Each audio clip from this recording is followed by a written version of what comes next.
अस्सलाम वालेकुम। चलें आज ग्रामर की थोड़ी एक्सरसाइज करते हैं और जबान की 5 ऐसी आम गलतियों पर नजर डालते हैं जो अक्सर हो जाती हैं।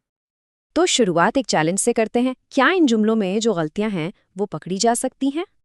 ये जो 5 जुमले हैं ना, ये एक ग्रामर क्विज से लिए गए हैं और सच पूछें तो ये ऐसी गलतियां हैं जो अक्सर हम सबसे हो जाती हैं, यहाँ तक कि उनसे भी जो बहुत रवानी से जुबान बोलते हैं। तो घबराने की कोई बात नहीं, चलें मिलकर इन्हें एक एक करके देखते हैं। चलें जी, शुरू करते हैं। सबसे पहला चैलेंज है लफ्ज़ न्यूज़। ये लफ्ज़ थोड़ा सा उलझा देता है। तो पहला जुमला है बैड न्यूज़ स्प्रेड फास्ट। सुनने में तो ये बिल्कुल ठीक लग रहा है ना? लेकिन इसका सही वर्जन है बैड न्यूज़ स्प्रेड्स फास्ट। देखा, वर्ब यानी फेल के आखिर में एक एस का इजाफा है। तो असूल क्या है? बहुत सादा है। लफ्ज़ न्यूज़ भले ही इसके आखिर में एस हो, हमेशा सिंगुलर यानी वाहिद ही माना जाता है, बिल्कुल वैसे ही जैसे इन्फॉर्मेशन या वाटर। हम इन्फॉर्मेशंस या वाटर्स तो नहीं कहते ना, बिल्कुल इसी तरह न्यूज़ के साथ इज या स्प्रेड्स लगता है। अच्छा जी, चैलेंज नंबर 2, ये वाला लोगों और चीज़ों में फ़र्क करने के बारे में है। ज़रा इस जुमले को देखें, I bought a pen who is pretty. अब देखें, कलम कोई इंसान तो है नहीं, वो तो एक चीज़ है, तो उसके लिए हु नहीं लगेगा। सही तरीका ये है I bought a pen which was pretty. और इसका उसूल भी बहुत आसान है। हु सिर्फ और सिर्फ लोगों के लिए इस्तेमाल होता है। बाकी हर चीज़, चाहे वो कोई बेजान शय हो या जानवर, उसके लिए विच या दैट इस्तेमाल होता है ना आसान? चलें, अब आते हैं तीसरे पॉइंट पर।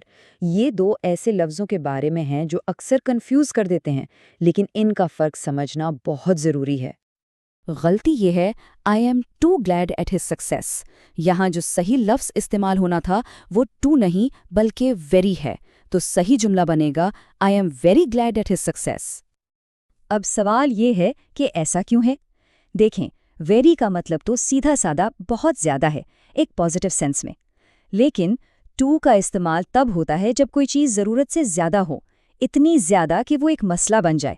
जैसे हम कहते हैं the tea is too hot, मतलब चाय इतनी गर्म है कि पी ही नहीं जा सकती। अच्छा, अब चौथा पॉइंट। कुछ नाउन्स ऐसे होते हैं जिन्हें गिना नहीं जा सकता, मतलब उनकी जमा नहीं होती, जैसे वाटर या शुगर। तो फिर सवाल ये है कि इन्हें गिने कैसे? यहाँ जुमला है शी टोल्ड मी 2 न्यूज़।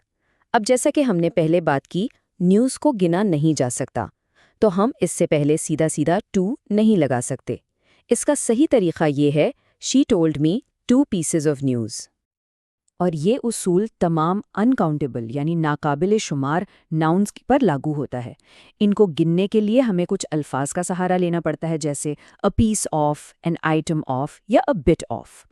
और ये सिर्फ न्यूज़ की बात नहीं है, ज़रा इन आम मिसालों को भी देखें। एडवाइस, इन्फॉर्मेशन, लगेज, फर्नीचर, इन सब को भी गिना नहीं जाता। क्यों?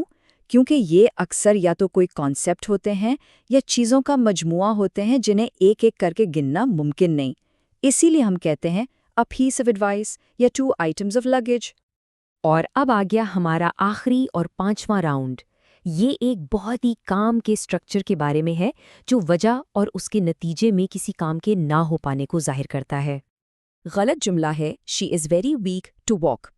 लेकिन अगर हम ये बताना चाहते हैं कि वो कमज़ोरी की वजह से चल नहीं सकती, तो हमें टू का इस्तेमाल करना होगा। तो सही जुमला होगा she is too weak to walk. तो यहाँ समझने वाली बात है टू का स्ट्रक्चर। ये स्ट्रक्चर बताता है कि पहली चीज़ यानी सिफ्त की वजह से दूसरी चीज़ यानी काम नामुमकिन है। टू वीक टू वॉक का मतलब है इतना कमज़ोर कि चला ना जा सके। टू टायर टू स्टडी यानी इतना थका हुआ कि पढ़ा ना जा सके।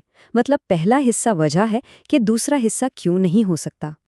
तो चलें जल्दी से इन 5 नुकात को दोहरा लेते हैं। नंबर 1, न्यूज़ हमेशा सिंगुलर है। नंबर 2, चीज़ों के लिए विच और लोगों के लिए हु। नंबर 3, वेरी किसी चीज़ की शिद्दत बताता है, जबकि टू किसी मसले की तरफ इशारा करता है। नंबर 4, अनकाउंटेबल नाउन्स को गिनने के लिए पीसेज ऑफ जैसे अल्फाज इस्तेमाल करें। और 5, टू का स्ट्रक्चर किसी काम के नामुमकिन होने को जाहिर करता है। इन असूलों के बाद वो शुरू वाले 5 जुमले ठीक करना अब बहुत आसान हो गया होगा। ایک بات تو ہے، زبان ہمیشہ بدلتی رہتی ہے، وقت کے ساتھ ساتھ اصول بھی بدلتے ہیں۔ تو سوچنے کی بات یہ ہے کہ گرامر کا کون سا اصول ہے جو شاید اگلا ختم ہونے والا ہے؟ کافی دلچسپ سوال ہے نا؟